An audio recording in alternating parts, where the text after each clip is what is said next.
What do you think? What do you think makes you different now than you were maybe like 5 or 7 years ago as a fighter and as a man?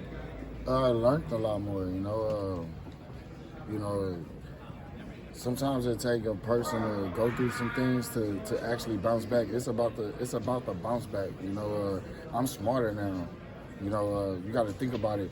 Even though that I took some time off, before Benavidez, I was off 2 years, and then I fought him, and then I've been off a year, not due to no mental health or nothing like that now, because now that I beat that, I know what it feels like to go through that. So then now it's a year, so like I'm actually more preserved than y'all think I am.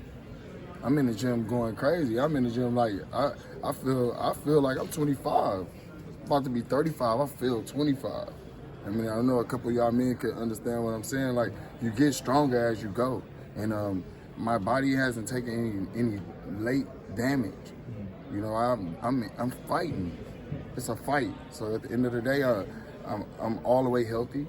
I have no excuse for anything besides, the things that regular life brings you. So you feel rejuvenated? I feel like I took 3 years off. 3 years off of it. So now, if you say I'm 35, I'm 32. So now I'm really in my prime. And I feel like I'm just now reaching it anyways. I'm a late bloomer. Do you think boxing needs you? Boxing's missing you? I miss boxing. So regardless of if boxing need me, if they don't, I miss boxing. So I'm gonna stick it in their face regardless. And one thing they can't get past is a jab. This Lamont not gonna get past my jab. I might beat him with just one hand.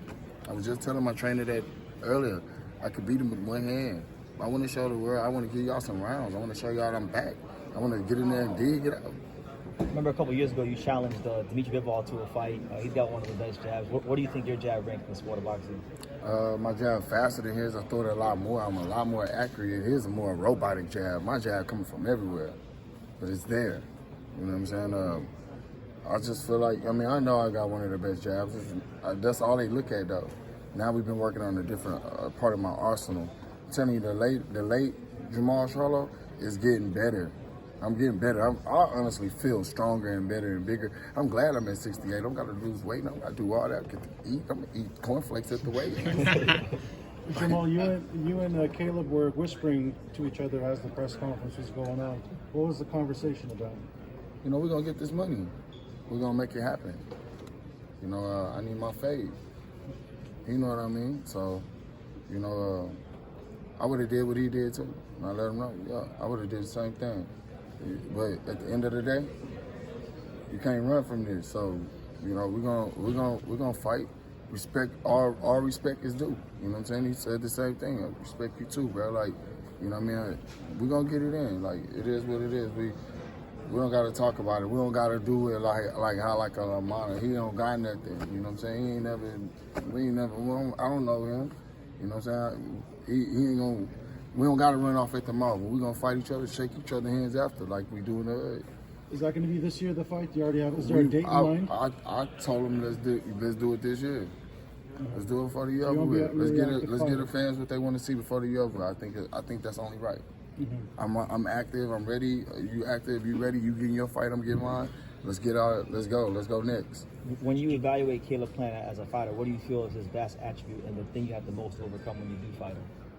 Oh man, I let my trainers them handle all that. Sorry to try to block your question or whatever, but man, I'm not here to try to analyze nobody and what he do as a fighter. Man, he's a good fighter. He's a champion. What do you feel is your best attribute then? Everything. Yeah. I do everything good. You know what I do good? I make mistakes. You're a learner. I make mistakes. Jermall, I'm just human.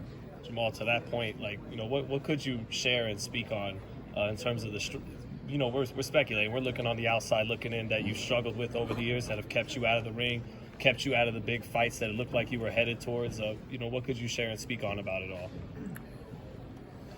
Man, to be honest with you, just a closed heart is an unhealthy heart. I never got a chance to really explain to my fans and the people about what I'm actually going through, but I was just going through a time where I actually needed someone to talk to, but I held it in. I tried to play tough. I tried to have some drinks and some shots, and kick it with everybody, thinking that was gonna help it. And you know, I did the things that made it worse. You know, I didn't actually have the help, and I didn't have the hugs and the love that I needed. That's kind of what it was. And then, you know, then you get to that point where you're a lot more independent. You know, and now you can help yourself. And some of those things was just like just picking up a book and reading it, and you fall in love with just reading again and going back to your craft and like, yeah, I got the best jab. That's because I keep relearning it, you know. And I go back to boxing, and I go back to like, you know, I go back to like wanting to be great again. And at a point, I just felt like, you know, like I was getting in trouble. Yeah, the WBC took the WBC president. They took the WBC belt from me. Nobody beat me for it. You know what I mean? So, but that was a move just to move up in weight. That wasn't a move. That was a move to let Adams fight for the belt. That wasn't nothing to do with me, but the way it looks to the internet, on top of me getting in trouble, was it didn't give it a good look. You know what I'm saying? It just looked like it's all bad. On top of me going through this, on top of me getting mug shots, and on top of me getting into it, it just looked like I was just going through hell. You know what I mean? Which I was at the time, but I didn't have nobody to talk to about it. So I just shielded myself off, and I'm just like, I literally stay home in my mansion for like a week or two at a time, don't even leave. Just like maybe have one meal or cook myself a day. Like, you know, shit like that. Just like, you know, really dealing with like that dark place. And I dealt with the dark place by myself. I didn't give it to y'all. I didn't lash. I didn't make an excuse about it. I'm a man about it. Does it make you, you know, appreciate boxing and the talent you have that much more? And like, is this a sport you need to pull you out of that hell ultimately? And this is what I love to do. So I got to go back to the things I love. And boxing is something I love to do. So that helped my mental. But if I wouldn't have had this fight, I'd probably be going back through some more shit. Jermall, you were supposed to fight Canelo a couple of years ago. How do you feel 100% of you does against Canelo if you get that shot again? Now that I got a team that I've been always wanting, I think this Jermall Charlo beats Canelo.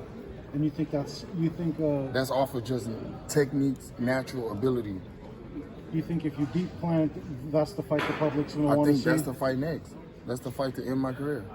You're keeping it professional up there with Plant, but is there something inside of you, you know, I want itching to to get fight at him. Yeah. I want to fight him. I'm back to like, you know, I'm comfortable now. I'm like, it's okay. You know what I mean? You're getting your little toxic moments, and I made my mistakes, and I paid for them. But bro, I never was weak. Nothing ever was weak about me. Even when I was going through my shit, I would get up and go run, go train, go. I have a boxing gym bigger than this theater at my house. I could get up and go work out anytime I want. So that's something I kept doing, and I know it was gonna make me better. I was gonna bounce back. Then I have a fucking fall back. Then I'll bounce back out. You know, then it's like, bro, y'all all mean. Y'all know how things go. You know, it's ups and downs in life. It's all about how you bounce back. And one thing I can say is that I'm back. May 31st, I'm gonna show y'all that I'm back. I'm gonna give y'all what I have to present to y'all. And the way you